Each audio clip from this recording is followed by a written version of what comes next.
Ada panggilan dari dalam bahwa Ya, sebenarnya gue harus bantu ini, harus bantu ini. ini tahu diri, rasa malu sama Allah.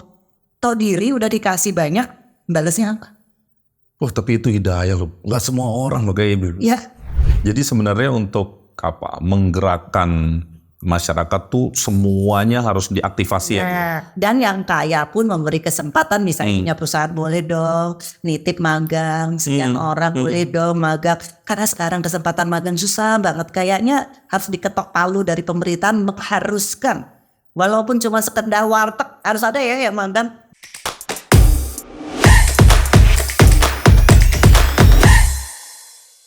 Assalamualaikum warahmatullahi wabarakatuh. Teman-teman, terima kasih sudah kembali menyaksikan. Hari ini kami menghadirkan caleg yang luar biasa. Bertarung dalam tanda petik tentu di dapil yang buat sebagian orang menamakannya dapil neraka gitu ya. Kalau saya sih menamakan ini dapil perjuangan.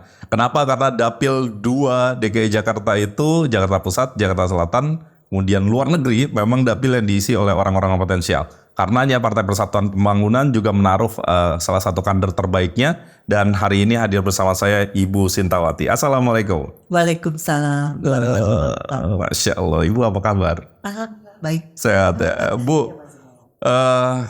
Ibu kan tentu buat sebagian orang mengenal Ibu dengan beberapa aktivitas. Tapi yang nonton nih jangan-jangan belum semua kenal. Boleh cerita sedikit, Bu? Setahu saya kan Ibu aktivis, pernah di media, aktif di kegiatan dakwah. Ayo cerita, Bu. Perkenalkan. Mungkin ada beberapa yang baru jumpa dengan Ibu. Silakan, Bu Sinta. Sebenarnya sih saya biasa-biasa aja ya. Seperti orang kebanyakan Masya Allah. yang hanya ingin membagi sedikit manfaat buat yang lain sebelum kita mati, insya Allah. Karena sebenarnya kan tujuan hidup kan kita pengen cari yang di akhirat nih. Nah, jadi kalau saya backgroundnya tuh sebetulnya kenapa senang bergerak, kenapa senang membagi pemikiran, ingin membangkitkan semangat sekitar kami, khususnya yang generasi muda, biar punya mimpi, ambisi yang lebih. Karena sebenarnya core-nya tuh kalau saya mungkin saya balikin lagi. Nabi Muhammad SAW 9 tahun sudah mengembala kambing. 11 tahun sudah dagang, 18 tahun udah konglomerat. Terus saya lihat di sekitar saya, banyak yang gak peduli mempersiapkan masa depannya, malah buat main-main. Disitulah saya tergerak. Kalau dari background mungkin memang agak beda. Saya itu kan sebetulnya dulu melukis. Makanya saya kuliahnya di bidang arsitektur landscape, teknologi lingkungan, Trisakti. gambar. Betul, satu ya. Selalu Satu alma mater. dan Senior nih. ya. Siap. Terus karena saya pikir kan biasa zaman dulu anak-anak kecil itu juga nggak tahu arah hidupnya mau kemana. Saya cuma mikir gini, saya suka gambar, oh ya ini cocok nih bidang ini. Tapi dalam perjalanan waktu saya itu dulu banyak sekali baca. Saya tuh hobi, saya mungkin kutu buku lah. Dari SD itu saya segala macam buku saya lahap. Dan saya paling suka ternyata Buya Hamka. Waktu SMP bacaan saya itu Buya Hamka, dan saya udah banyak baca bahwa ada kisah-kisah orang yang sukses kalau nyebur di dunia kerja lebih dulu dibanding yang enggak. Jadi saya mau milih, mencari akal gimana ya bisa menghasilkan uang. Pertama kali saya menghasilkan uang kelas 3 SD. Wow. Lalu kelas 1 SMP. Ngapain tuh, Bu? 3 SD ngapain? Ya, itu zaman saya karena saya angkatan tua, buku tuh masih dijahit. Buku dijahit zaman itu. Oke. Jadi ada tetangga saya yang dia itu ada job menjahit buku, dan saya lihat dia memberi peluang kepada remaja-remaja. Saya anak kelas 3 SD, saya datang ke dia. Saya bilang, boleh nggak saya ikutan? Dan dia kaget karena orang tua saya mampu kok, anaknya ini mau nih kerjain gini. Dan saya menawarkan diri. Tapi dia kasih, alhamdulillah. Dan itu saya senang banget karena saya merasakan, ya Allah saya bisa cari uang. Yang cari uang kedua tuh kelas 1 SMP bikin cerita. Padahal saya sebenarnya bukan orang yang pandai menulis kata-kata, cuma pengen punya duit aja. Jadi saya coba cari akal, mau bikin cerita, terus saya kirim. Di waktu itu saya ingat banget korannya. Sekarang udah gak ada sayangnya. Berita Buana. Oh, tapi saya masih inget tuh. Ya. Mungkin 90-an masih ada koran itu. Saya dapat uang dari satu SMP sekolah saya heboh karena saya waktu itu dikirimnya lewat wesel. Dan saya bisa traktir teman-teman saya. Dan itu kesannya banyak gitu uang segitu. Nah, terus cari uang yang berikutnya kelas 3 SMA. itu mulai ada pameran Jakarta Fair. Zaman dulu masih di Monas. Ya. Dan waktu itu alhamdulillah seragamnya masih yang sopan banget. Dan yang beauty juga lumayan sunat. Saya itu belum lulus, tapi saya nekat karena gara-gara iklan baris. Dulu kan nggak ada internet. Iya, nggak ada. Cuman baca iklan baris di Kompas kalau nggak salah dibutuhkan atau ini. Terus saya itu, nah mungkin ini kan persyaratannya lulus SMA. Ya. Tapi saya lihat penampilan menarik, ramah tamah dan sebagainya. Wah, bisa nih kayaknya. Kayaknya hospitality makanan gue nih gitu. Kayaknya bisa nih, jualan cuma jualan apa sih susahnya.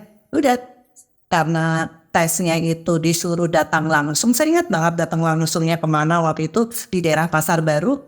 Dan Dekat situ, dekat Monas. ternyata mereka kaget. Saya belum lulus SMA tapi nilai saya bagus dan saya bilang, saya salah satu juara di kelas saya. Jadi saya berani bertanggung jawab kalau diberi kesempatan. Saya dapat pekerjaan. Padahal saingan saya yang datang tuh rata-rata udah kuliah dan semua pakai make up. Sayangnya karena Masih polos. nggak pakai make up dan saya sebenarnya udah minder banget.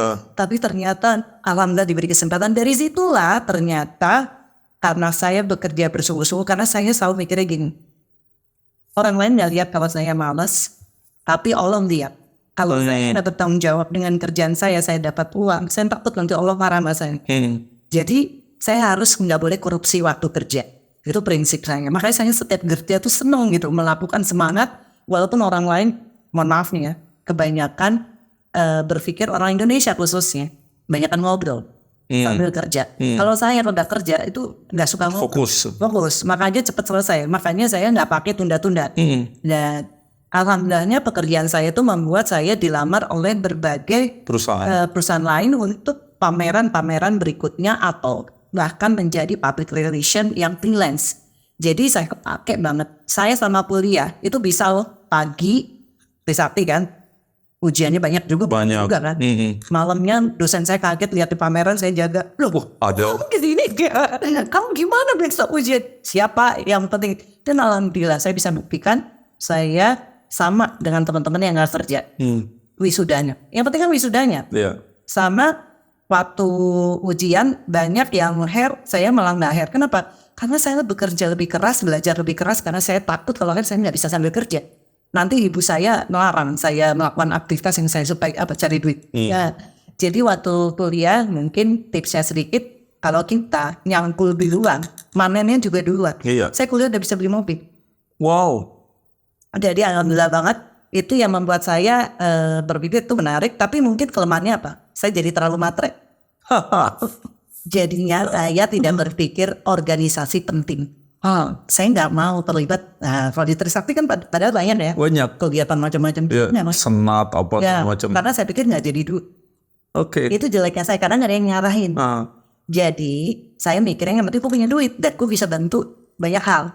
Tapi organisasi males nggak jadi duit. Nah, setelah materialisme yang begitu dominan, kenapa tiba-tiba atau kapan mulainya masuk ke dunia aktivisme atau masuk ke ruang-ruang sosial yang nggak ada duitnya?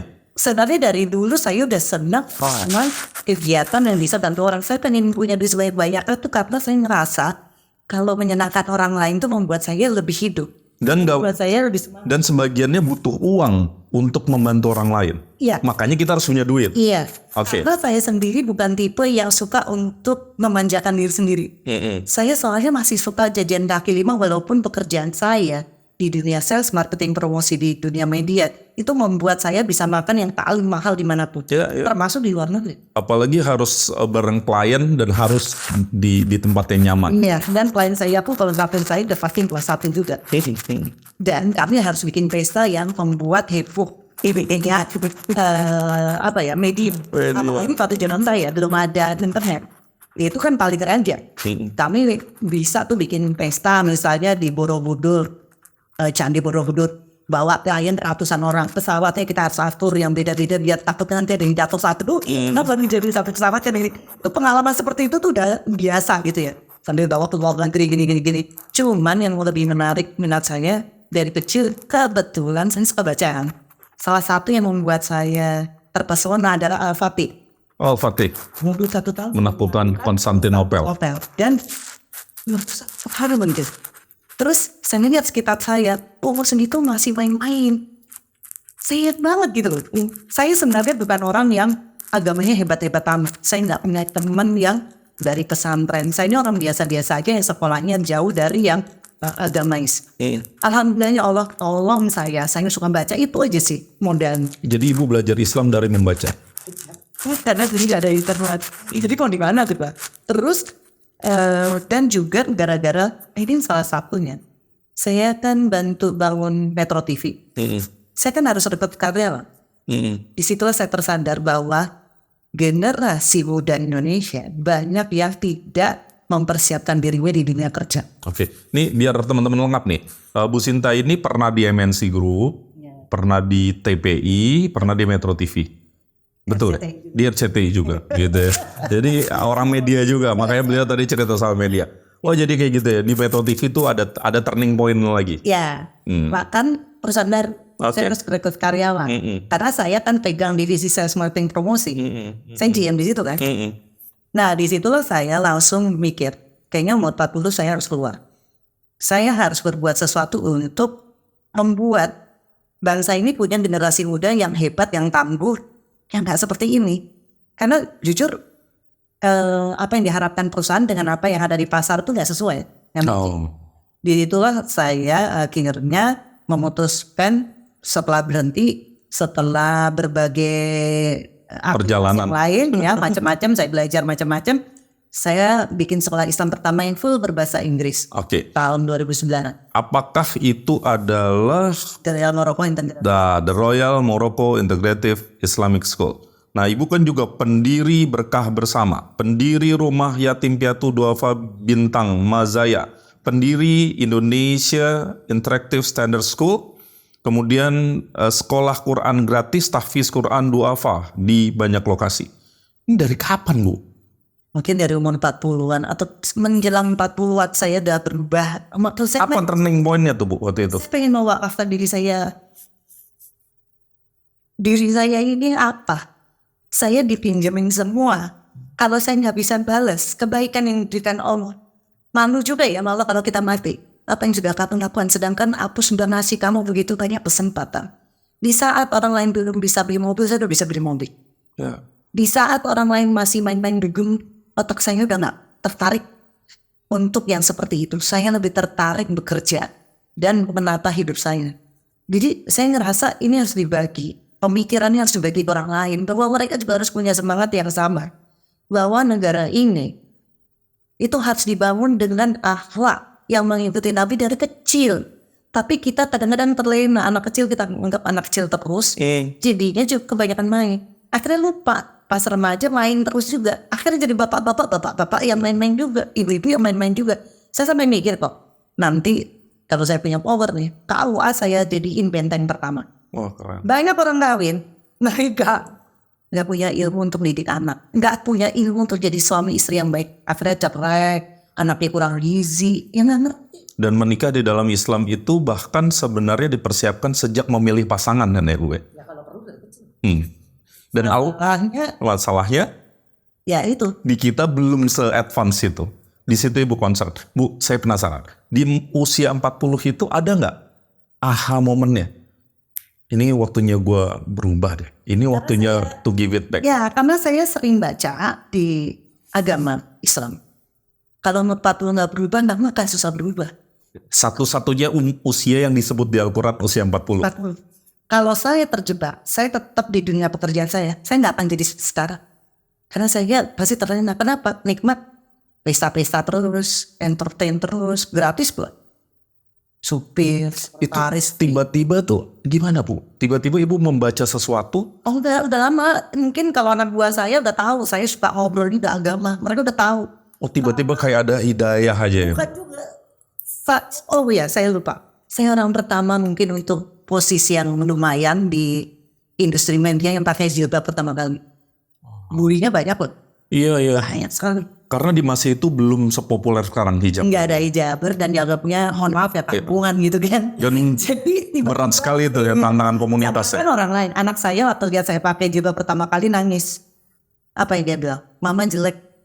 Maman orang apa itu sayangnya karena saya nggak ngerti cara pakai jilbab gimana, saya niru yang udah ada ya memang norak Seadanya gitu, seadanya waktu itu. udah kacau banget karena saya nggak ngerti juga gitu.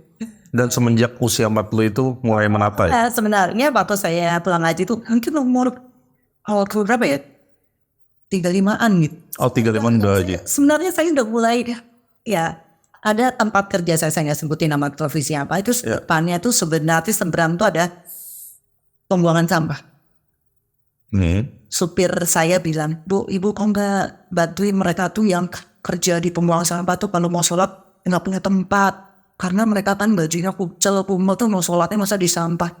Disitulah saya, ya Allah kasihan banget, gue bantu. Jadi itu sebenarnya saya mulai tertarik bantu orang miskin, mungkin salah Situ ya salah satu. Iya, supir saya mungkin suka nongkrong kan kalau nungguin saya kerja, jadi dia kasih tahu. Dan akhirnya pas saya datang nih, saya kok merasakan ya Allah, dengan bantuan kecil-kecil aja mereka tuh sudah merasa ada kebahagiaan. Di situ saya merasa kayaknya seneng banget sih bantu. Ya tadinya kan cuma nitip-nitip orang kalau bantu, lama-lama nyebur sendiri tuh nikmat. Nyebur sendiri. Dan karena saya kebetulan pas berhenti kerja, kan saya nggak mungkin dong supir-supir ikut saya harus berhenti juga. Ya saya daya gunakan nganterin saya kemana, ke komunitas yang susah-susah. Ada kebakaran di sana, yuk kita datang yuk. Nggak kenal juga. Kebanjiran datang yuk, gempa datang yuk. Bawa bantuan lagi kita nggak tahu nanti nungguin siapa. Teman saya aja ada yang mau juga. Rata-rata susah ya kalau ikut turun. Mungkin kalau nitip sedikit-sedikit masih ada yang mau, tapi kalau turun nggak ada yang mau. Ya udah jalan aja sih, tapi lama-lama jadi kenal. Itu karena apa Bu? Calling aja ya? Ada panggilan dari dalam bahwa Sebenarnya gue harus bantu ini, harus bantu ini. ini tahu diri, rasa malu sama Allah. Tahu diri udah dikasih banyak, balasnya apa? Oh tapi itu hidayah loh. Gak semua orang loh kayak ibu. Ya tapi Ibu salah satu dari sedikit menurut saya. masalahnya gini, harus tahu diri dulu deh, harus punya. Ya. Dapat saya. Kalau kamu udah punya malu, kamu akan malu di saat kamu nggak bergerak.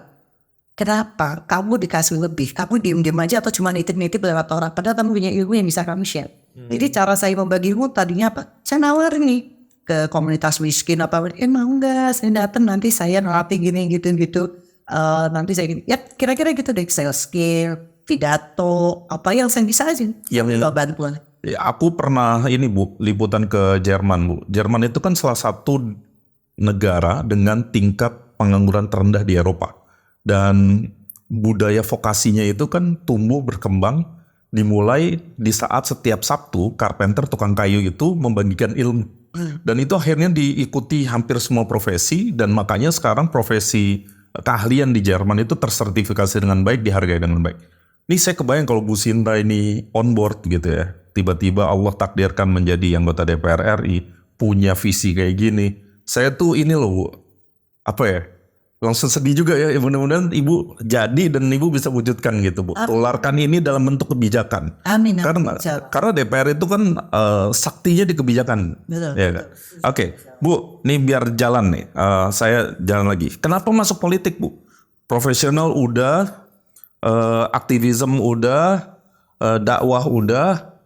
Why politik? Kan politik kan stigmanya negatif. Sebenarnya dari zaman saya di RCTI ada satu partai yang baru berdiri di zaman saya di sana sudah melamar saya dan saya menolak.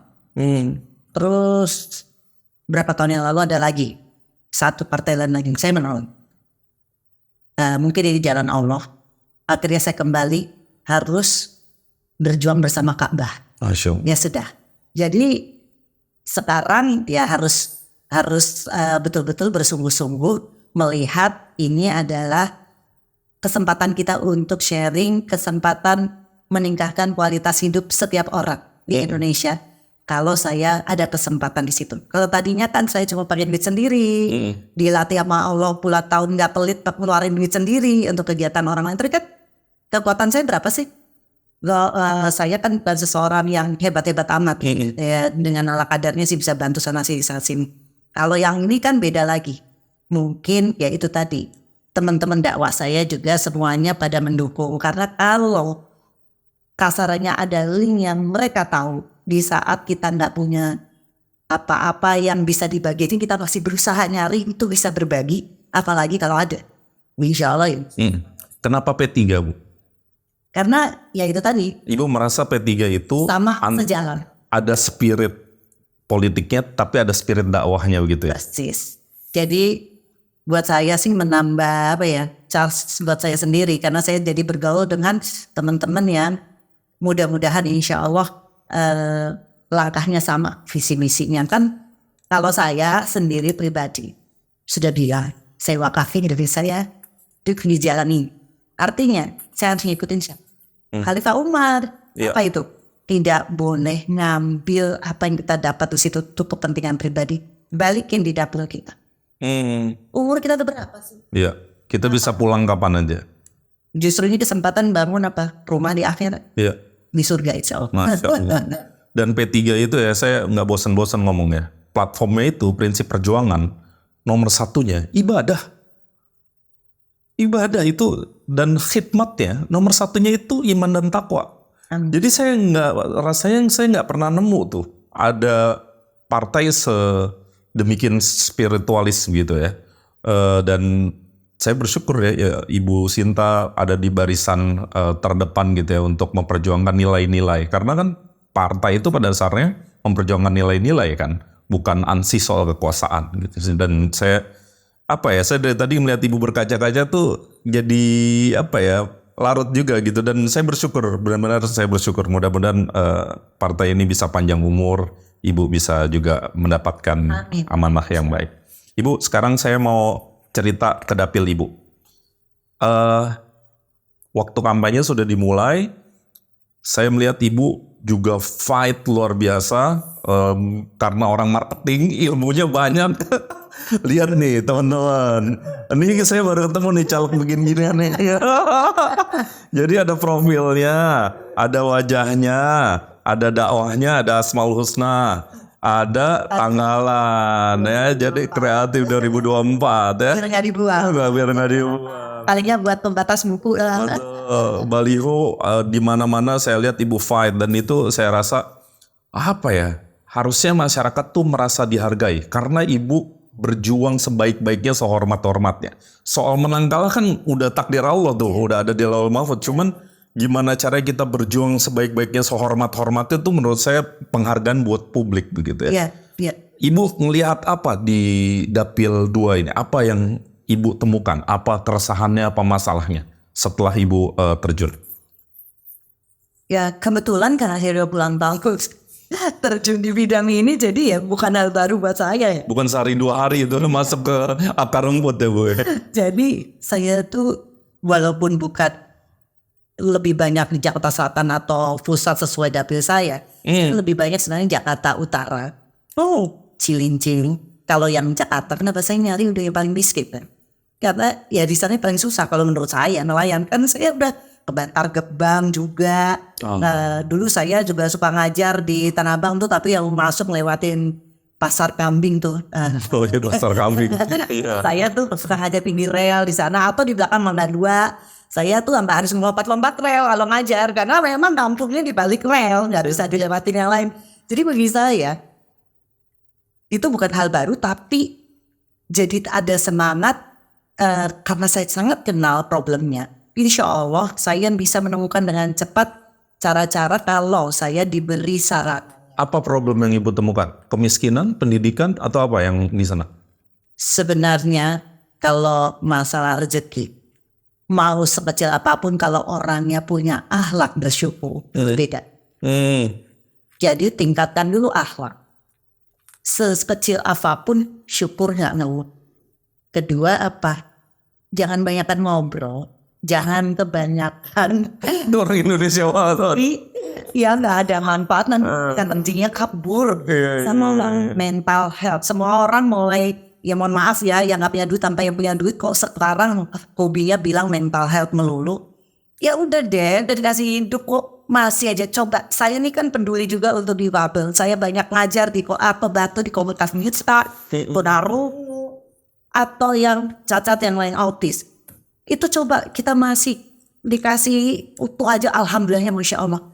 Jadi semangat dulu yang dibangkitkan. Semangat bahwa kamu sebagai manusia itu udah bersyukurnya gak keluar-keluar. Makanya jangan cuman kenapa hidupku begini. Udah udah nggak saatnya lagi. Jadi kalau saya melihatnya membangkitkan akhlak, semangat, sambil tentunya pendidikan yang lebih baik nggak cuma untuk yang masih sekolah. Bapaknya butuh apa, ibunya butuh apa, anaknya butuh apa, tapi semua dikemas dengan apa? Membangkitkan semangat bahwa kamu adalah orang yang bahagia. Soalnya kalau semua merasa nggak bahagia dengan keterbatasan uang kan susah membangkitkan semangat orang. Padahal seringkali kebahagiaan itu mindset ya Bu. Gak harus kita kaya raya baru bahagia kan. Katanya Palestina bisa sekuat itu karena tahu tujuan hidup itu apa. Mereka bisa menari-nari di atas reruntuhan itu. Persis. Jadi mindset. sebetulnya yang kita butuhkan juga semangat bahwa tiap detik kamu dikasih hidup tuh ada waktu yang diajarkan Allah yang nggak boleh dikorupsi sama kita. Waktu malaikat rezeki kerja antara asar sampai isya, tahajud sampai duha. Itu malaikat rezeki lagi kerja, kita malah nonton, mohon maafnya entah internet, TV atau apa yang main-main yang nggak ada manfaat dunia akhiratnya. Atau mungkin ada yang cuman main game atau segala macam. Padahal inilah saat-saat Allah pengen ngobrol sama kamu. Jadi kalau saya ngelihat ya dibangkitkan dulu semangat ini sambil ya setiap orang ditingkatkan kualitas hidupnya. Nggak cuman melulu kita ngomongin kamu susah ya hidupnya, ini ada kartu gratis ini, kartu bantuan ini. Kalau saya mimpinya semua orang nggak butuh buat kartu lagi, kenapa? Karena duitnya udah lebih dari cukup. Jadi nggak begini. Saya pengen banget bapak, ibu, anak semua punya lebih dari standar yang ada. Sure. Mimpi boleh. Boleh. Jadi bukannya menyelesaikan dengan kartu gratis ya. Karena menurut saya kamu nggak layak sebagai orang, kamu harus lebih hebat dari itu, kamu nanti yang nolong orang. Secara filosofis Ibu sepertinya ingin orang tuh nggak tangan di bawah ya Bu. Iya. Iya kan, kalau cuman bansos kartu itu kan kita kayak ngajarin ya udah lu tunggu aja nanti gue kasih nih gitu. Paling nggak dalam satu rumah ada satu orang yang jadi Sarjana.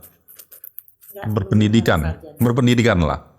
paling nggak bisa cari duit. Bisa cari duit. Alhamdulillah dia di keluarganya. Bu, boleh saya sederhanakan itu pendidikan Bu? Ya bisa pendidikan agama, bisa pendidikan formal gitu kan. Apapun. Karena kalau saya jujur mohon maaf, setelah melihat realita yang ada di lapangan, tidak selamanya sarjana itu membuat orang lebih baik kan. Iya. Jadi ya artinya banyak cara. Terdidik lah pokoknya. Soal agama, soal mindset itu penting kan. Iya. Menularkan semangat kebahagiaan walaupun mungkin udah nggak punya beras gitu loh. Masih semangat dan Allah akan redho ngasih rezekinya kepada orang yang nggak pengeluh. Kalau kita ngeluh-ngeluh malah malaikat rezekinya kabur. Ini ironi ya Bu, kadang-kadang ya kan Jakarta Pusat, Jakarta Selatan itu kalau pusat mungkin penduduk nggak terlalu banyak ya, tapi Selatan Timur kan banyak ya Bu ya penduduk. Dan ini kan sepelemparan batu dari kekuasaan, maksudnya ini kan di pusat kota gitu. Tapi kan lucu ya, masih ada kemiskinan. Nah karena di pusat kota, kalau ada kemiskinan, ada juga orang yang paling kaya pasti tinggal di kota ini. Jadi Gini rasionya kan lebar ya, gapnya lebar. Yang paling kaya dengan yang paling miskin gitu. Apa yang harus dilakukan ya Bu? Apakah ini kita, udahlah emang given begitu? Kalau saya kebetulan senangnya kan ngulik pendidikan. Sekolah yang kami bangun itu kelas 1 SD udah diajarin presentasi, debat, diskusi dalam bahasa Inggris. 1 SMA kami penjurusan karena waktu itu kami license-nya namanya internasional. Terus kelas 2, kelas 3 SMA lebih banyak praktek kerja karena kami berpikir teori itu sebetulnya harusnya udah selesai waktu kelas 1 SMA. Kalau ngikutin apa yang dicontohkan Nabi. Jadi apa semangatnya? Kita kasih bantuan guru-guru berkualitas dengan ilmu-ilmu yang gak didapat kalau dia sekolah di sekolah yang biasa. Jadi apa? Tunjangan untuk sekolah-sekolah yang biasa atau miskin, guru-guru yang bisa ngajarin bahasa Inggris, entah entrepreneur atau apapun yang dia gak bisa dapatin karena sekolah dia sangat miskin. Jadi setiap orang dapat kesempatan untuk meningkatkan kualitas hidupnya. Jadi saya pengennya apa? Dapil saya sendiri. Kegiatan pendidikan yang betul-betul miskin yang mana kasih guru walaupun cuma seminggu sekali, tapi daging semua.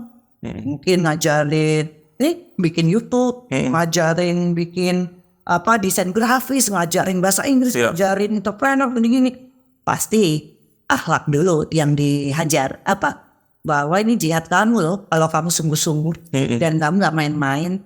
Kenapa? Masa depan kamu kalau kamu main-main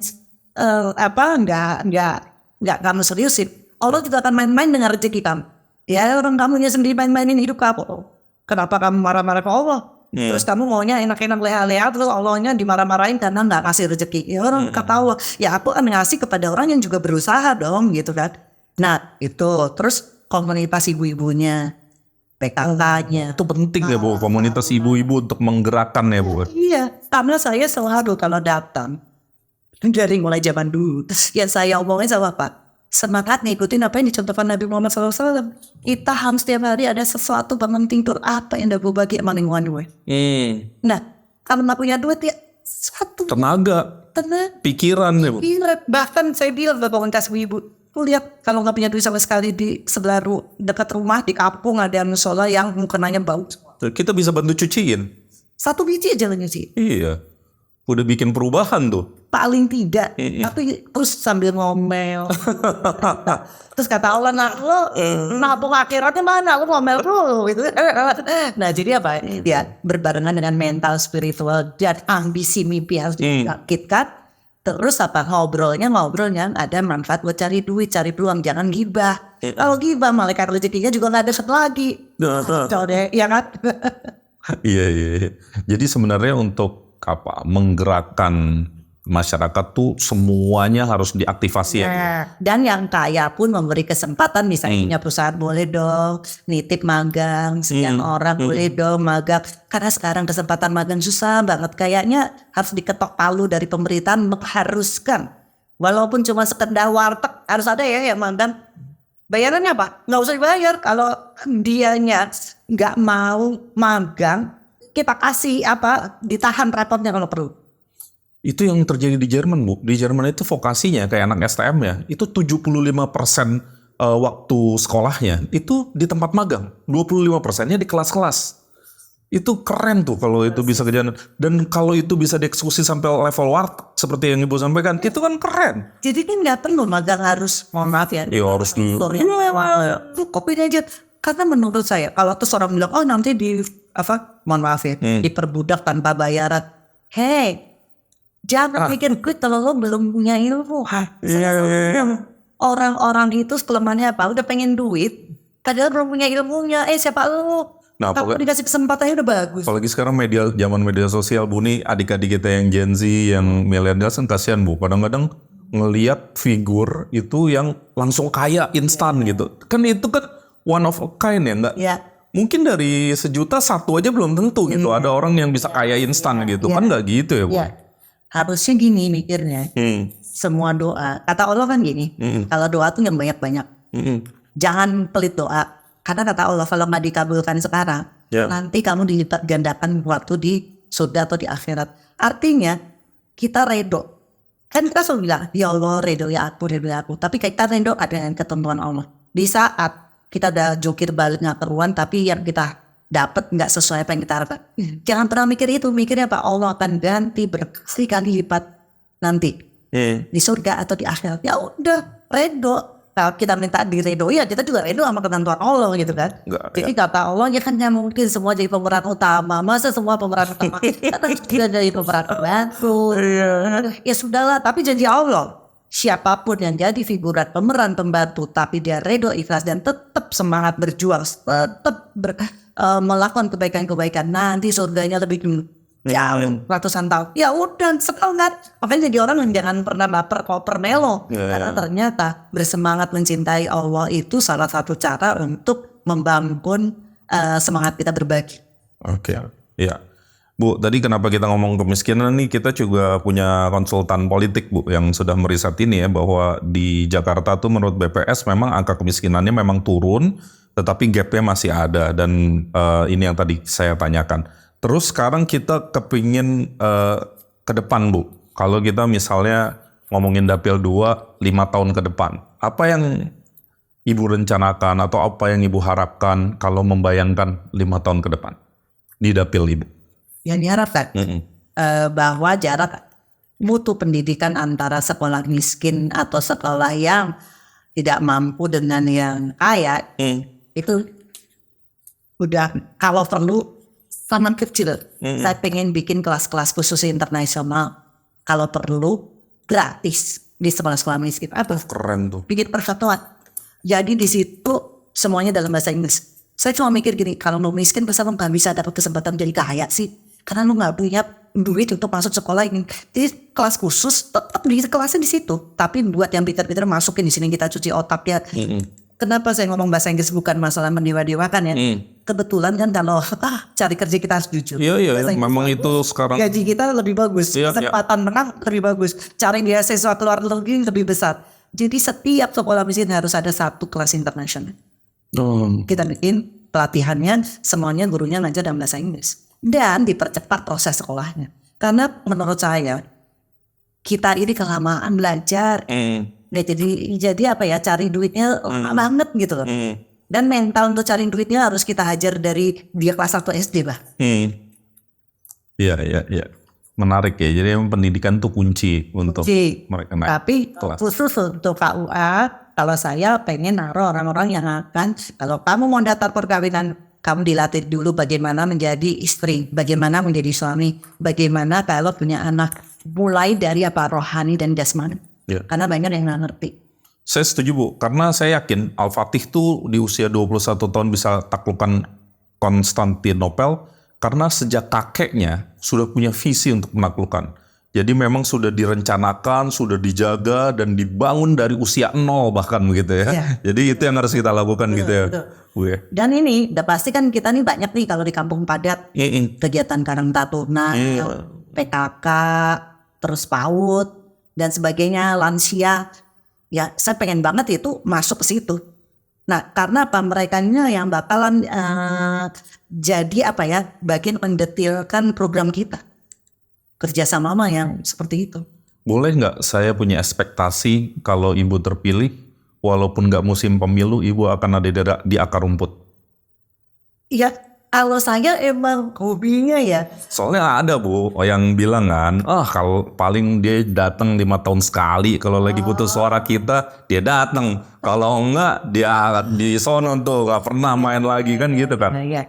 Kalau saya emang kebetulan hobi ya. Jadi Emang hobi ya? Jadi gimana ya? Mungkin bisa tanya orang yang suka dampingin saya puluhan tahun kan supir-supir saya. Mereka yang tahu saya tuh bisa bangun habis tahajud, jalan 7 jam ke Sukabumi Sawarna untuk ngajar. Ya. Sambil di mobil bawa bantuan. Tuh saya jalan sebelum COVID saya masih kayak gitu. Sampai COVID saya mulai berhenti, saya mulai nitip-nitip. Kenapa? Saya takut gitu kan. Ya karena ya Kumpul gitu harus ya. menjaga ya Bu. Tapi sebelumnya saya bisa pulang balik 7 jam berangkat, balik lagi 7 jam. Saya nih masih aktif untuk bantuin Badui luar. Kan banyak orang Badui yang mohon maaf ya, Iya. mereka itu udah keluar dari perkampungannya tinggal di luar. Kami itu punya gerakan untuk membantu mereka, ada perkampungannya yang kita biayai. Dan itu jauh sekali ke sana. Jauh sekali. Jauh sekali. 3 jam. Dan Berat medannya. tapi sekarang setelah COVID saya memang banyak mengurangi. Makanya mungkin ini jalan dari Allah. Ya. Kalau sampai saya di posisi yang saya sedang perjuangkan ini, kata Allah sesuai umur, lebih dekat dah. Tapi saya jauh-jauh Aku tuh udah sesuaikan dengan kemampuan kita Bu. karena tadinya saya ke Kalimantan aja saya jalani. Saya tuh bisa kirim bantuan dulu lewat kapal biar murah, habis itu saya nyusul pakai pesawat, terus dijemput, saya ke Tenggarong 7 jam. Masya Allah. Dan saya tidurnya di atas tanah. Itu saya sama. Ini yang muda-muda malu nih kalau kita nggak kayak Ibu nih. Karena ya itu tadi. Iya. Gimana ya? Ngerasa, saya cuma ngomong sepatah dua patah ada manfaatnya itu seneng gitu. Iya. Kan banyak ya orang yang, mohon maaf kalau di Kalimantan kan kita ketemu orang-orang yang mungkin agamanya masih baru di Islam dan mereka tuh belum ngerti, jadi suka masalah ekonomi. Iya. Kita kan bisa ngasih tahu secara sudut Islam atau istri harus gimana? bersyukur. Justru kalau ada program, yuk kita doa sama-sama pas malaikat rezeki kerja, sholat Iya. wajib, anak dilibatkan, insya Allah Allah akan buka jalan. Kalau kita tuh tentaranya tuh bergabung jam-jam itu, jadi nggak sendiri-sendiri itu. Dan ternyata mereka baru tahu dan mereka happy banget dikasih tahu seperti itu. Dan saya ngerasa ya Allah, gue cuma ngomong tek doang, kualitas gue tuh ada manfaat tuh seneng gitu. Dan privilege dari sebuah kekuasaan atau jabatan kan kalau menurut saya nih Bu, yang paling mahal adalah ide pikiran kita itu bisa kita berikan kepada orang lain. Itu privilege tertinggi sebenarnya. Iya. Ya mungkin juga karena backgroundnya orang sales. Jadi senang. Dulu jualan Sekarang jualan nilai, value, ide. Bu, saya cuma mau bacain. Ini dari konsultan kita. Mungkin Ibu juga sudah jalankan, tetapi mana tahu ada yang bermanfaat ya. Analisis kita itu kalau di dapil Ibu memang dapil yang menantang begitu ya. Ada gap karakteristik pemilih yang cukup lebar dan beragam. Ada middle upper class, kemudian menariknya juga di sebagian daerah selatan misalnya kan cukup padat. Jadi memang Gen Z, milenial dan lansia ada di situ. Jadi memang model kampanye harus berbeda, harus spesifik gitu ya.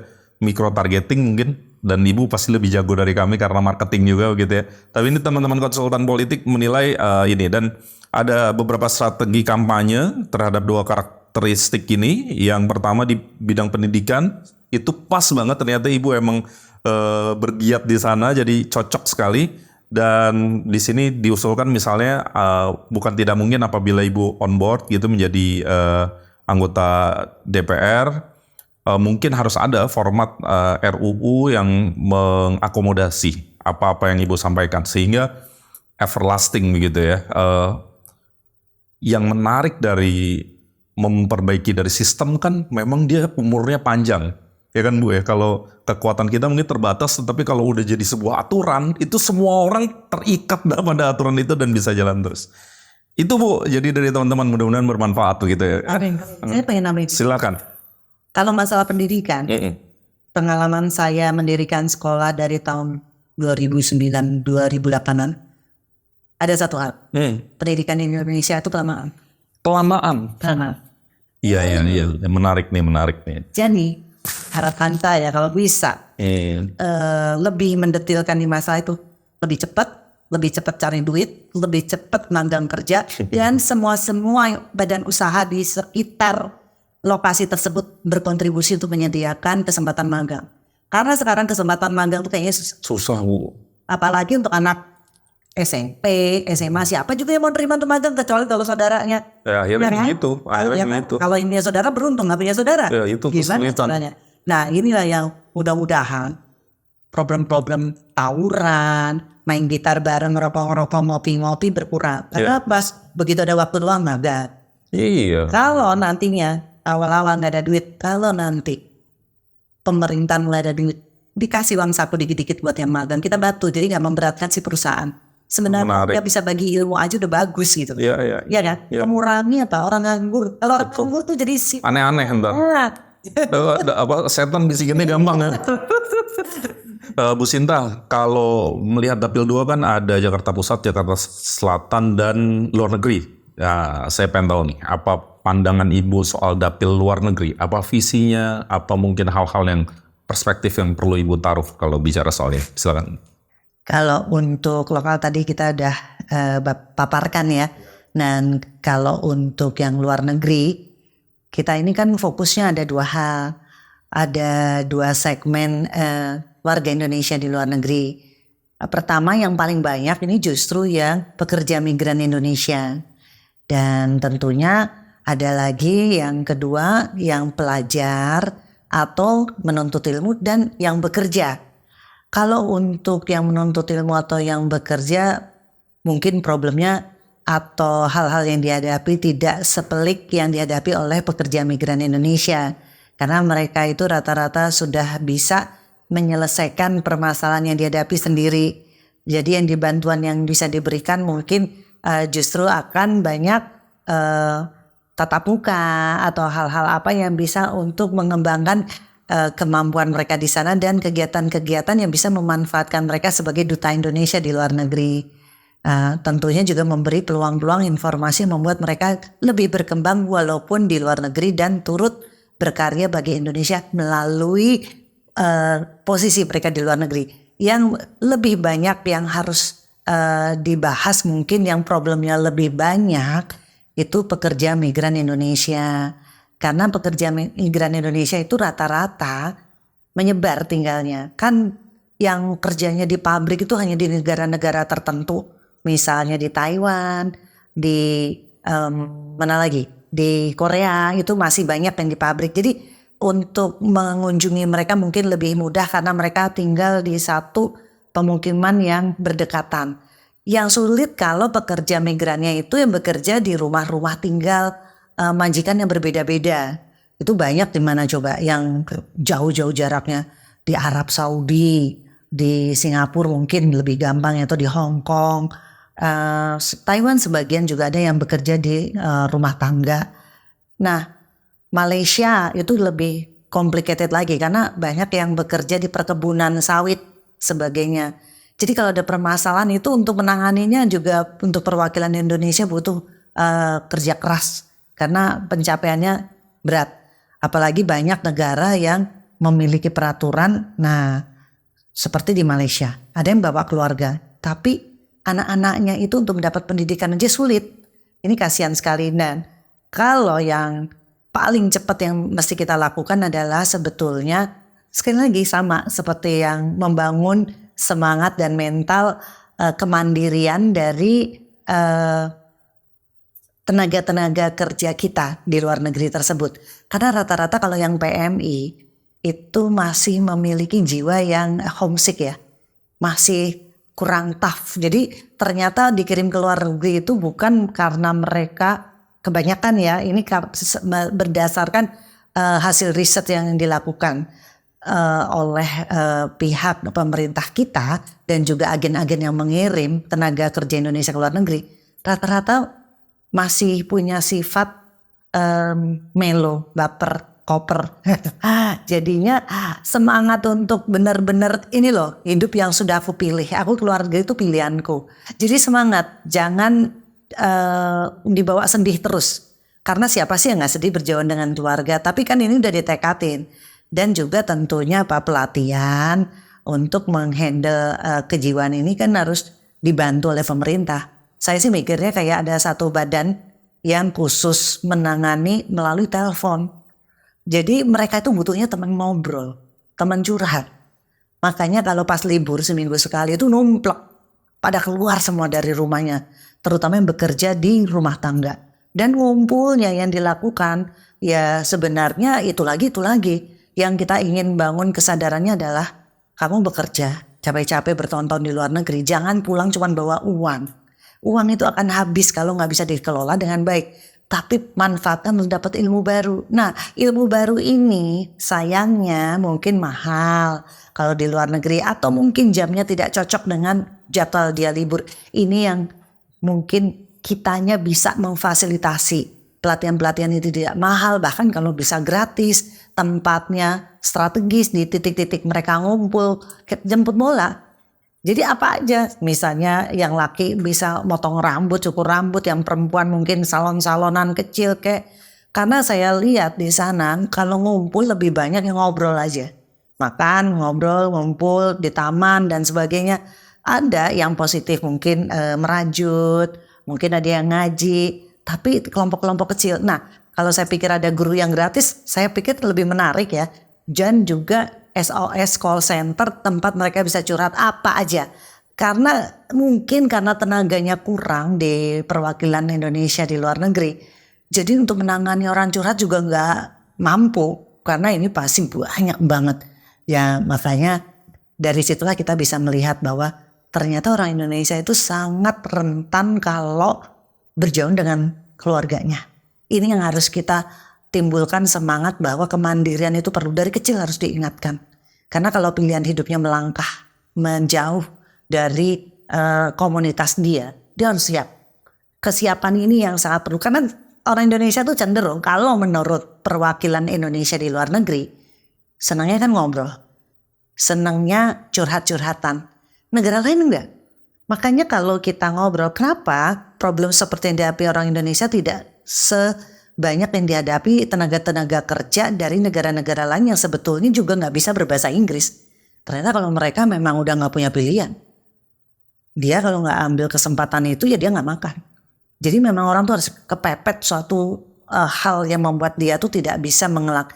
Nah mudah-mudahan nanti waktu di Indonesianya sebelum mereka pergi, kalau khusus untuk PMI juga harus kita lakukan pembekalan yang melulu soal kemampuan kerja. Tapi mengelola emosi, mengelola jiwa itu penting sekali. Dan kayaknya hal-hal seperti ini harus diikuti juga dengan keterampilan yang lain-lainnya. Karena kalau cepet-cepet dikirim keterampilannya masih kurang, yang ada nanti berantem lulu sama majikan. Kira-kira itu sih. Bu, sekarang nih lucu-lucuan nih, pertanyaan cepat. Ya, pertanyaan cepat. Menurut Ibu, menyatu dengan rakyat atau menjadi inspirasi bagi mereka? Pilih mana? Dua-duanya menarik. Ya udah, nggak usah dipilih, nggak apa-apa. Berbicara atau mendengarkan? Mendengarkan dulu. Mendahulukan rasa aman atau meresapi perubahan? Meresapi. Kamu meresapi perubahan cuma meresapi. Apa manfaat lo meresapi? Harusnya menjadi bagian dari perubahan. Oke. Meresapi ngapain meresapi? Emang ada manfaat itu? Benar. Mengutamakan keadilan atau kesetaraan? Keadilan. Berperang melawan ketidakadilan atau mempromosikan kesejahteraan? Dua-duanya menarik. Dua-duanya menarik. Memimpin dengan hati atau memimpin dengan akal? Dua-duanya. Dan Ibu nggak pasti nggak cocok kalau perempuan dibilang lebih dominan perasaan dibandingkan dengan akal. Nggak gitu juga kan, Ibu? Nggak gitu juga. Karena kebetulan banyak yang bilang saya perempuan, tapi mohon maaf ya, cara berpikirnya nggak seperti perempuan. Kayak cowok. Karena kalau saya orangnya Logik. begitu ada sesuatu yang nggak menyenangkan, saya nggak mau bahas. Kalau perempuan kan biasanya justru jadi melo ya, ke bawah. Mohon maaf, nggak semua perempuan. Tapi kebetulan saya perempuan, dia nggak suka membahas sesuatu yang tidak menyenangkan. Makanya hidup di bawah enteng, simpel. Tapi mungkin cowok juga ada ya yang baper. Tapi intinya saya ngerasa mungkin ada bagian perempuan lebih cerewet, wajar. Yang ngomong lebih banyak. Makanya saya cocok dunia pendidikan. Karena saya ngomong banyaknya dialihkan bukan untuk merumpi nggak jelas. Tapi untuk berbagi, untuk ngajar. Karena saya emang senang untuk topik-topik yang ada manfaat. Tapi kalau topik yang nggak ada manfaat, saya menghindari. Karena ya itu, kalau udah ngerti agama kan takut. Konsekuensinya apa? Dan Ibu cocok di DPR, Bu. Karena Parle itu kan ngomong, Bu. Nanti kalau enggak, Bu, itu gedung sepi, Bu. Yang harusnya berisik malah sepi, Bu. Baru nggak berani ngomong, Bu. Itu. Itu jangan, Bu. Kita justru harus berbicara sesuai dengan kebutuhan masyarakat kan. Kenapa kita ada di situ? Oke, Bu. Terakhir nih, nama segmennya Hai Pemuda, ya. Jadi Hai Pemuda, titik. Nah, karena channel ini kami dedikasikan juga untuk penonton pemuda, penonton milenial dan Gen Z. Jadi titik-titiknya bebas, Ibu isi ajakan, nasihat, atau apapun. Cuman kita mau mengadres segmen ini, Ibu berbicara kepada anak-anak muda. Bisa Ibu ya? Jadi kalau saya bilang Hai Pemuda, nah Ibu lanjutkan. Gitu ya. Oke, Ibu Sintawati, Hai Pemuda. Hai pemuda, turut bekerja sama dengan kita, berkah bersama. Jadi bekerja tuh, tepuk tangan boleh. Kalau lebih keras bisa ada hadiah dari Mas Nadi ya. Ibu, sebuah kehormatan, Ibu bisa hadir, menyenangkan. Saya udah diingetin dari tadi berkali-kali, tapi saya bablasin aja. Gak apa-apa, ini karena menyenangkan, diskusi yang menyenangkan. Dan kami bagian yang berdoa, semoga Allah memudahkan perjalanan. Amin. Hasilnya pasti yang terbaik dari Allah, apapun itu hasilnya. Tetapi kalau boleh minta sama Allah, saya salah satu yang berdoa Ibu yang mendapatkan amanah. Amin. Semoga bisa terjadi hal tersebut dan insya Allah akan berjuang untuk rakyat. Amin. Dan mudah-mudahan Allah membalas sebesar-besarnya yang mendoakan saya. Amin. Kebaikannya berbalik bagi yang... Amin. Ibu Sintawati, terima kasih. Sukses selalu. Teman-teman, sampai jumpa lagi. Assalamualaikum.